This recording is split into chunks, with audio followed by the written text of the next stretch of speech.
नमस्कार, 20 मिनट 20 खबर में आपका स्वागत है। मैं हूं आपके साथ सुमित गुप्ता। हम अगले 20 मिनट में आपको 20 अहम खबरों से रूबरू करवाने वाले हैं। तो चलिए शुरू करते हैं 20 मिनट में 20 अहम खबरों का सिलसिला।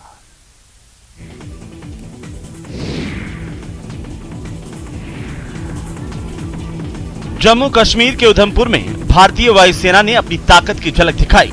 The great India air show के दौरान भारतीय वायुसेना के शूरवीरों ने अपने पराक्रम का परिचय दिया।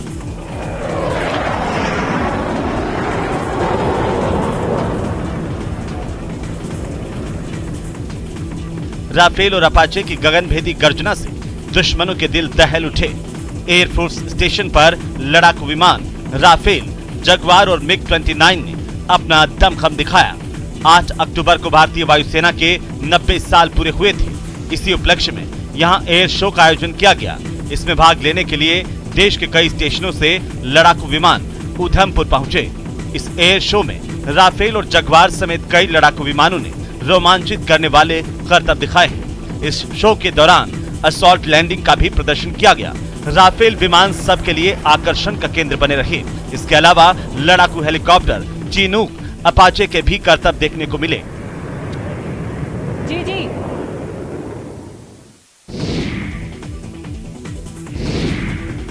अजमेर में दिन दहाड़े मोबाइल स्नैचिंग की वारदात सामने आई है। मुंह पर स्कार्फ बांधे बाइक सवार युवक ने वारदात को अंजाम दिया। पीड़ित युवती ने पकड़ने की कोशिश की तो बदमाश भाग गया। घटना मौके पर लगे सीसीटीवी में कैद हो गई। पीड़िता के पार्षद पिता की ओर से घटना की रिपोर्ट दी गई। अब पुलिस फुटेज के आधार पर आरोपी की तलाश करने में जुटी है। घटना अजमेर के रामगंज थाना क्षेत्र की है। ईसाई मोहल्ला के रहने वाले बिपिन बैसिल ने रिपोर्ट देकर बताया कि 11 अक्टूबर की शाम करीब 4:15 बजे उनकी बेटी स्तुति शेरोना पैदल जा रही थी। इस दौरान भगवानगंज से पहले रेलवे कॉलोनी के रास्ते पर एक मोटरसाइकिल पर सवार युवक मोबाइल छीन कर फरार हो गया। मोटरसाइकिल काली और लाल रंग की थी। युवक नकाबपोश था, जिसने नीले रंग के कपड़े से मुंह ढका हुआ था। पुलिस ने मामला दर्ज कर जांच एएसआई मनीराम को सौंपी है।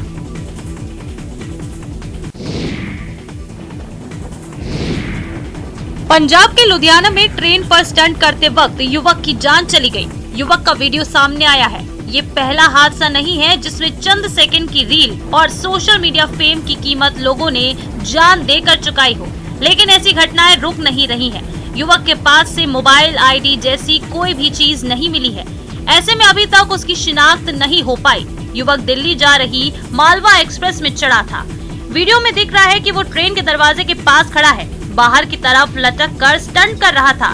दूसरा युवक मोबाइल से उसका वीडियो बना रहा है। इसी दौरान वो डाउन पोल से टकरा गया।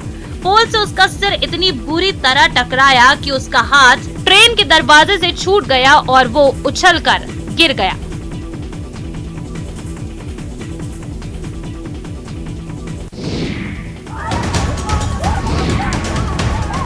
मुंबई लोकल ट्रेन में मारपीट का मामला सामने आया है। इस दौरान विरार दादर की लोकल ट्रेन के महिला डिब्बे के अंदर एक सीट को लेकर कुछ महिलाओं के बीच भीषण लड़ाई हो गई।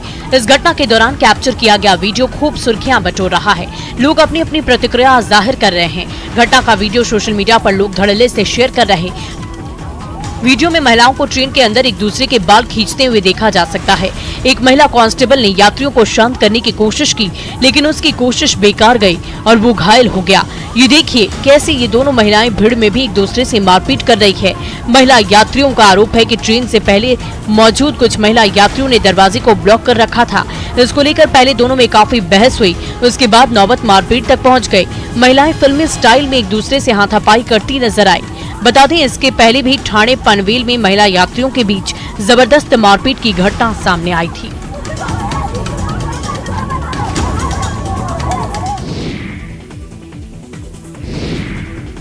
पिछले कई दिनों से हो रही बारिश और नेपाल से छोड़े गए लाखों क्यूसेक पानी के कारण यूपी के कई जिलों में बाढ़ आ गई है। बाराबंकी जिले में भी सरयू नदी उफान पर है, जिससे जिले की 3 तहसील क्षेत्र की तराई के बसे गाँव पर मुसीबत टूट पड़ी है। रामनगर, सिरौली, गौसपुर और राम सनेही घाट तहसील के सैकड़ों गांव के लोग बाढ़ ग्रस्त से प्रभावित हैं। गांव में बाढ़ का पानी घुसने के बाद लोग सुरक्षित ठिकानों की तलाश में पलायन कर रहे हैं। चारों तरफ बाढ़ ने ऐसा हाहाकार मचा रखा है कि कई गांवों में तो लोग नाव पर ही अपनी जिंदगी गुजारने को मजबूर हैं। हालात ऐसे हैं कि महिलाएं नाव के ऊपर किसी तरह चूल्हा जलाकर अपना और अपने परिवार का पेट भर रही हैं। वहीं राज्य मंत्री सतीश चंद्र शर्मा और जिलाधिकारी डॉक्टर अविनाश कुमार ने बाढ़ग्रस्त इलाकों का जायजा लिया। उन्होंने अधिकारियों कर्मचारियों को निर्देश दिए कि बाढ़ पीड़ितों को हर संभव मदद पहुंचाई जाए। हालांकि प्रशासन की व्यवस्थाएं नाकाफी साबित हो रही हैं और लोग नाराज हैं। रामसनेही घाट के सेमरी गांव के लोग बांस बल्ली का पुल बनाकर जान जोखिम में डालकर उस पर निकल रहे हैं। ग्रामीणों का कहना है कि पुल निर्माण के लिए कई बार लोग गुहार लगा चुके हैं, लेकिन किसी का ध्यान इस ओर नहीं गया।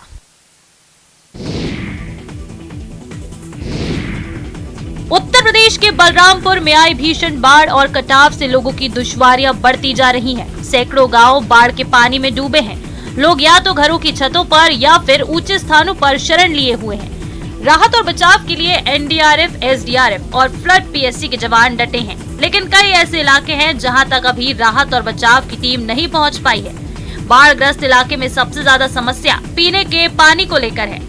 राप्ती नदी अभी भी खतरे के निशान से 1.25 मीटर ऊपर बह रही है। राप्ती नदी का प्रवाह इतनी तेज है कि एनडीआरएफ और एसडीआरएफ की टीम उसे क्रॉस नहीं कर पा रही है, जिसके कारण नदी के तटवर्ती इलाकों में बसे कई गांवों में अभी तक राहत और बचाव की टीम नहीं पहुंच पाई। अभी तक बाढ़ की विभीषिका में 4 लोगों की जान जा चुकी है, जबकि 5 लोग अभी भी लापता हैं। बलरामपुर नगर क्षेत्र में भी बाढ़ का पानी घुस आने से कई इलाकों में पानी भर गया है। यहाँ तक कि सभी सरकारी कार्यालय बाढ़ के पानी में डूबे हुए हैं। डीएम ऑफिस, एसपी ऑफिस, विकास भवन और बेसिक शिक्षा अधिकारी के कार्यालय में भी बाढ़ का पानी घुस गया है। घर में पानी, खेत में पानी, सड़कों पर बह रहा पानी, जिधर देखो पानी ही पानी और मुश्किल में जिंदगानी की ये तस्वीरें सिधवलिया प्रखंड की हैं। जल तांडव का ये नजारा गंडक नदी का बंजरिया सल्लेहपुर तटबंध टूटने के बाद का है, जहां निचले इलाके के 4 गांव में पानी घुस चुका है। सड़कों पर घुटने भर पानी बहने से वाहनों का परिचालन बंद हो चुका है। खेतों में तैयार धान की फसलें डूब चुकी हैं। कुछ ही समय में धान की कटाई शुरू होने वाली थी, लेकिन फसल बाढ़ के पानी में डूबकर पूरी तरह बर्बाद हो गई है। किसान भी खासा परेशान नजर आ रहे हैं। वहीं गोपालगंज में तटबंध जैसे ही टूटा वैसे ही किसानों के लिए बर्बादी लेकर आ गया। हताश किसान अब प्रशासन से मदद की गुहार लगा रहे हैं। तटबंध टूटने के बाद जल संसाधन विभाग ने बांध बनाने का काम युद्ध स्तर पर शुरू कर दिया है। टूटे हुए तटबंध के पास बांध बनाकर गांव में प्रवेश कर रहे पानी को रोकने की कोशिश की जा रही है, पर इसका कोई खास असर नहीं दिख रहा है।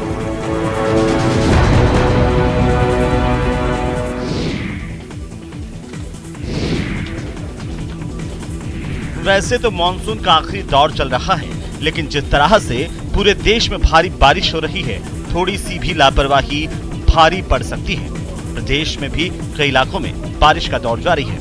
ऐसे में किसी भी हादसे से निपटने के लिए एनडीआरएफ और सिविल डिफेंस की टीम मुस्तैद है। इनकी बानगी दिखी करौली में, जहां मंडराइल रोड पर रणगमा तालाब में बाढ़ से बचाने और सुरक्षित निकालने का अभ्यास किया गया। अजमेर से आए एनडीआरएफ के जवानों ने बाढ़ के दौरान राहत और बचाव कार्यों का कुशलता पूर्वक प्रदर्शन किया। इस दौरान जिला collector Ankit Kumar Singh, SP Narayan Togas, DFO Ramanand भी मौजूद रहे।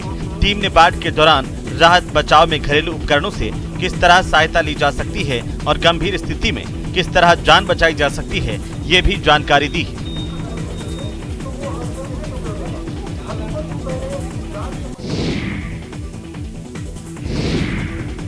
बारिश के बाद कड़ी धूप से भी पहाड़ों पर मुश्किलें बढ़ रही हैं। बारिश से बंद सड़कों के बाद अब पहाड़ दरकने शुरू हो गए हैं। उत्तराखंड का नैनीताल हल्द्वानी हाईवे पहाड़ी दरकने से बंद हो गया। पहाड़ी से बड़े बोल्डर और मिट्टी हाईवे पर गिर गए, जिससे हाईवे पूरी तरह बाधित हो गया। सड़क बाधित होने से दोनों तरफ गाड़ियों की लंबी लाइन लग गई, जिससे इस रास्ते से आने जाने वाले लोगों को भारी परेशानियों का सामना करना पड़ा। इसके साथ ही एक वीडियो नैनीताल के बेताल घाट से भी सामने आया है, जिसमें एक बाबा को नदी पार करने के लिए जेसीबी को लाना पड़ा। बाबा को कहीं धार्मिक कार्यक्रम में जाना था, लेकिन नदी के वेग ने रास्ता रोक दिया, जिसके बाद जेसीबी मशीन बुलाई गई और बाबा को जेसीबी से नदी पार करवाई गई।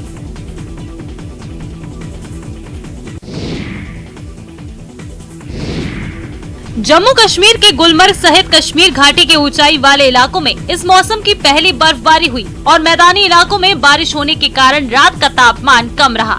मौसम विभाग के निदेशक सोनम लोटस ने कहा कि अपरवाद और पीर पंजाल पर्वत श्रृंखला सहित कश्मीर घाटी के ऊंचाई वाले इलाकों में देर रात हल्की बर्फबारी हुई। उन्होंने कहा कि कश्मीर घाटी में कई स्थानों पर बारिश हुई और गुलमर्ग तथा पीर पंजाल पर्वत श्रृंखला के ऊंचाई वाले इलाकों में हल्की बर्फबारी भी हुई। मौसम विभाग के अनुसार आने वाले सप्ताह में कश्मीर घाटी का मौसम शुष्क रहेगा और इस दौरान घाटी में बारिश या बर्फबारी होने की संभावना बहुत कम है। श्रीनगर सहित कश्मीर घाटी के अधिकांश इलाकों में देर रात बारिश होने के कारण तापमान में गिरावट दर्ज की गई।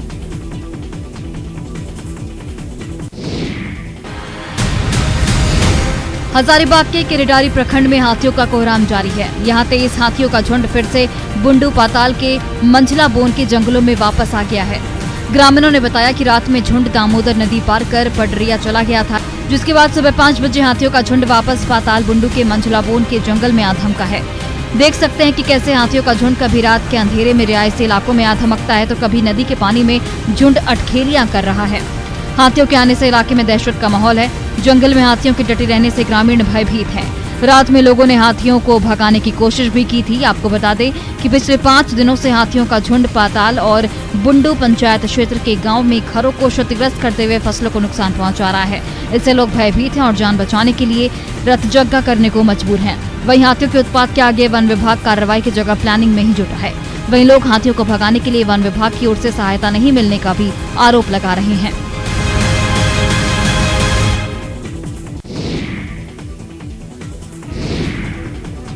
जेल में बंद कैदियों के कौशल प्रशिक्षण के साथ ही स्वरोजगार के लिए प्रेरित करने की योजनाओं का असर अब धरातल पर दिखाई देने लगा है। अजमेर में भी कैदियों का हुनर देखने को मिला, जब सेंट्रल जेल में बंद कैदियों के बनाए गए कई उत्पादों की प्रदर्शनी कलेक्ट्रेट परिसर में लगाई गई।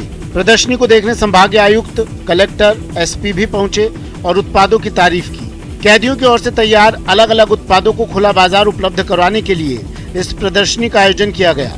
इससे होने वाली आय से 2 तरह के फायदे हो रहे हैं। उत्पादों की बिक्री से होने वाली आय का 75% पैसा बंदियों के खाते में जमा होता है, तो वहीं 25% आय पीड़ित पक्ष के परिवार को दी जाती है, जिससे एक तरह की सामाजिक सेवा भी हो रही है। बंदियों ने दिवाली के मद्देनजर आकर्षक पेंटिंग्स और दिए भी बनाए हैं, जिन्हें लोग काफी पसंद कर रहे हैं। डीजी जेल श्रीमान भूपेंद्र दक्ष साहब के मार्गदर्शन में और निर्देशन में हमने इस एग्जीबिशन को यहाँ लेकर आए हैं हम कलेक्ट्रेट परिसर में। हमारा उद्देश्य है कि बंदियों के द्वारा निर्मित उद्योग जो हैं, जो उत्पाद हैं, वो ज़्यादा से ज़्यादा बाजार में आए, उनकी बिक्री हो, सरकारी संस्थाओं और उपक्रमों के अलावा आम आदमी तक भी उसकी पहुंच हो।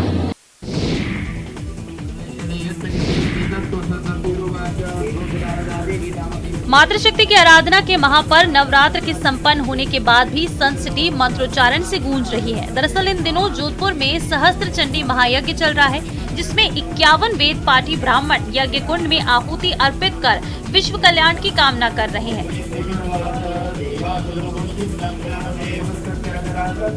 पंचकुंड की पहाड़ियों के मध्य स्थित सिद्ध स्थान पर सहस्त्र चंडी महायज्ञ से पूरा नगर भक्तिमय नजर आ रहा है। शक्ति, विद्या और भक्ति के प्रतीक के रूप में दुर्गा के 9 रूपों की स्थापना की गई है, जहां प्रतिदिन हवन होते हैं। विग्रह स्थापना के साथ पीठ स्थापना कर 1000 दुर्गा सप्तशती के पाठ का सामूहिक उच्चारण किया जा रहा है। सनातन संस्कृति के पोषक के रूप में मंत्र शक्ति के माध्यम से विश्व कल्याण की कामना फलीभूत होती नजर आ रही है।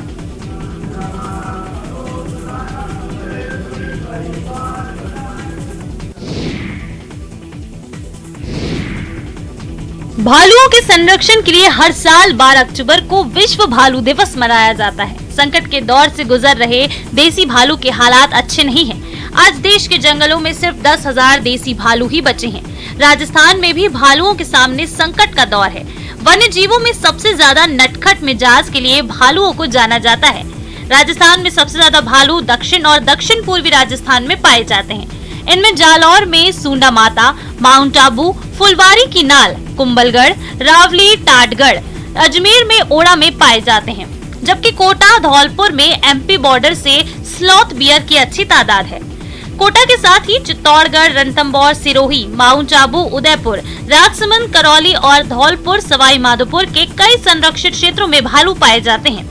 पिछले कुछ सालों में हुई वन्यजीव गणना के अनुसार राज्य में 790 से अधिक भालू हैं, लेकिन इस गणना में 5 बाघ परियोजना क्षेत्र शामिल नहीं है। इसलिए प्रदेश में भालुओं की वास्तविक संख्या 1000 से ज्यादा मानी जाती है। प्रदेश में भालू बचाने के लिए 10 साल पहले वन विभाग ने एक प्लान बनाया था, जिसे आज तक अमल में नहीं लाया जा सका। जालौर के सूना माता में भालू अभयारण्य बनाया जाना था, लेकिन आज तक नहीं बना।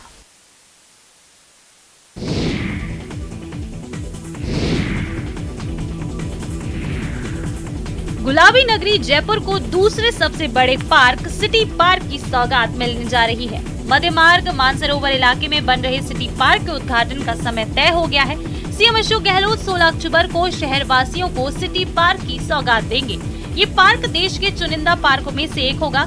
लंदन के हाइएट पार्क और न्यूयॉर्क के सेंट्रल पार्क की थीम पर ये सिटी पार्क बनाया गया है। लाखों लोगों की आबादी के बीच बनकर तैयार हुए सिटी पार्क का स्वरूप सेंट्रल पार्क से भी कहीं ज्यादा आकर्षक होगा। पार्क को लेकर लोगों में काफी उत्साह देखने को मिल रहा है, इसलिए ही तो उद्घाटन से पहले ही बड़ी संख्या में यहाँ लोग घूमने के लिए आ रहे हैं। सिटी पार्क में आने वाले लोगों को यहाँ लगे मॉन्यूमेंट्स अपनी ओर आकर्षित कर रहे हैं। शाम होने के बाद यहाँ लगी मून लाइट्स अपनी ओर पर्यटकों को आकर्षित कर रही हैं। यहाँ आने वाले लोग सेल्फी लेने और वीडियो बनाने से पीछे नहीं रहते।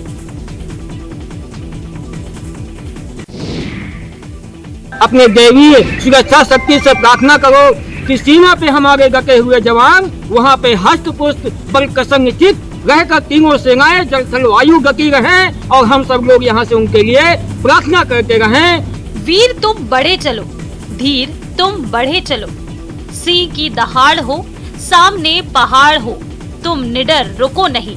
दिल में देशभक्ति का यही जोश लिए उत्तर प्रदेश के शिवकरण तिरंगा लिए लगातार धार्मिक स्थलों की यात्रा कर रहे हैं। देश की तीनों सेनाओं की सलामती के लिए शिवकरण नंगे पांव भगवान के दरबार में अपनी हाजिरी लगा रहे हैं। फतेहपुर जिले के गांव खरौली के निकट रोली सिद्ध शक्तिपीठ के पुजारी शिवकरण के मुताबिक उन्होंने 25 मार्च 2022 से ये यात्रा शुरू की है और उत्तरी भारत के कई धार्मिक स्थलों की पैदल यात्रा करते हुए फिलहाल शक्तिपीठों की धरती कांगड़ा पहुंच चुके हैं।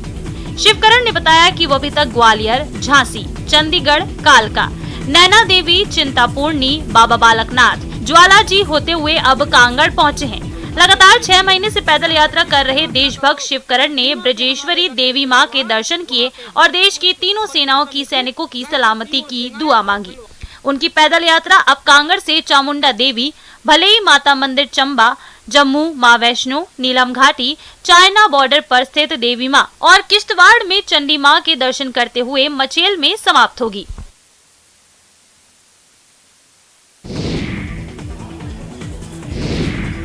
आंध्र प्रदेश के विजयनगरम में वार्षिक श्री मनोत्सवम धूमधाम के साथ मनाया गया। कोरोना काल के दौरान 2 साल तक इस उत्सव का आयोजन नहीं हो पाया था। ऐसे में इस साल श्री मनोत्सवम को लेकर लोगों में जबरदस्त उत्साह नजर आया। उत्सव के दौरान भव्य शोभा यात्रा निकाली गई, जिसमें लाखों श्रद्धालुओं ने हिस्सा लिया। श्री मनोत्सवम विजयनगरम शहर की प्रमुख देवी श्री पैदी तल्ली अमावरी जत्तारा का प्रमुख महोत्सव है। उत्तरी तटीय आंध्र प्रदेश का ये प्रमुख जनजाति लोक उत्सव पिछले 2 वर्षों से कोरोना महामारी के कारण सादे ढंग से मनाया जा रहा था। पारंपरिक श्री मनोत्सवम जतारा प्रति वर्ष दशहरे के बाद पहले मंगलवार को मनाया जाता है। इसे श्री मनु पंडुगा के नाम से भी जाना जाता है। इस महोत्सव में आंध्र प्रदेश, ओडिशा और छत्तीसगढ़ से लाखों श्रद्धालु हिस्सा लेते हैं।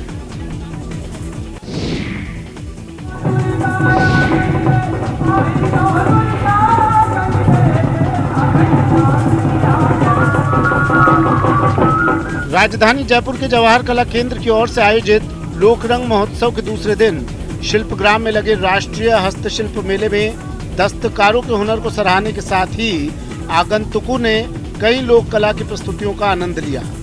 जहां दिन भर हस्तशिल्प मेले में आगंतुकों की आवाजाही जारी रही, वहीं उन्होंने बालम छोटोसो, गरासिया नृत्य, डेरू वादन और चरी नृत्य की प्रस्तुतियों का आनंद भी लिया।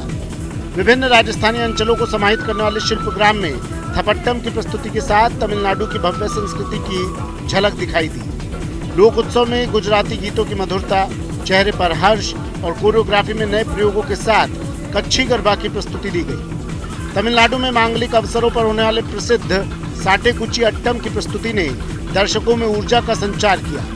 कलाकारों ने नादस्वरम, थविल जैसे वाद्य यंत्रों की ध्वनि से सामंजस्य बैठाकर आंखों पर पट्टी बांधकर छड़ के साथ नृत्य किया। झूमर नृत्य की पेशकश के साथ ही असम की टी ट्राइब्स की संस्कृति को भी कलाकारों ने दिखाया। नवरात्र के अवसर पर मध्य प्रदेश में होने वाले नोरता नृत्य में महिषासुर मर्दिनी की झांकी दर्शाई गई। दिल्ली में खेले गए तीसरे वनडे में साउथ अफ्रीका को 7 विकेट से हराकर टीम इंडिया ने 3 मैचों की वनडे सीरीज 2-1 से जीत ली है। इसके साथ ही टीम इंडिया ने 12 साल बाद भारतीय सरजमी पर साउथ अफ्रीका के खिलाफ कोई वनडे सीरीज जीतने का कमाल कर दिखाया है। इससे पहले 2010 में टीम इंडिया ने 2-1 से वनडे सीरीज जीती थी। वहीं 2015 में धोनी की कप्तानी में 5 मैचों की वनडे सीरीज में भारत को 2-3 से हार मिली थी।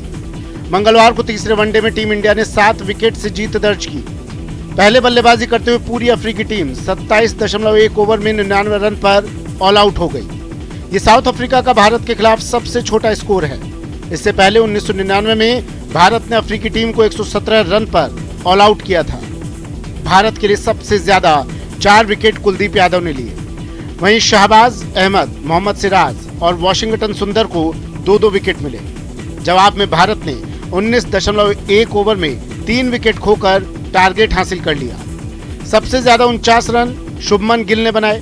Player of the match Kuldeep Yadav और player of the series Mohammed Siraj रहे। सिराज ने पूरी सीरीज में शुरुआती ओवर के साथ साथ डेथ ओवरों में भी कमाल की गेंदबाजी की है। उनके खिलाफ रन बनाना साउथ अफ्रीकी बल्लेबाजों के लिए बहुत मुश्किल रहा। शिखर धवन की कप्तानी में टीम इंडिया ने मंगलवार को इतिहास रच दिया। टीम इंडिया ने 12 साल बाद अपनी सरजमी पर साउथ अफ्रीका को वनडे सीरीज में 2-1 से हराया। जीत बड़ी थी तो जश्न भी बड़ा होना था और वही हुआ। इंस्टाग्राम पर गब्बर ने टीम के साथ एक कमाल का वीडियो शेयर किया। वीडियो में दलेर मेहंदी के फेमस गाने बोलो तारारा पर भारतीय टीम के खिलाड़ी ठुमके लगाते नजर आए।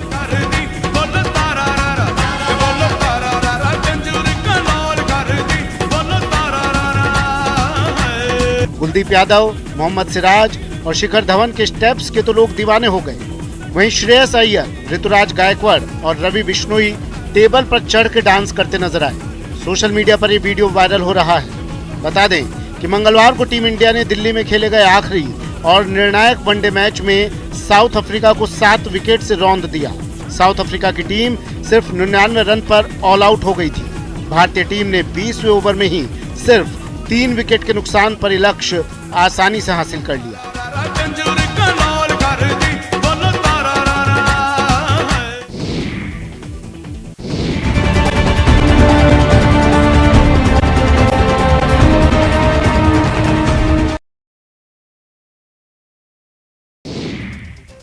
दिवाली से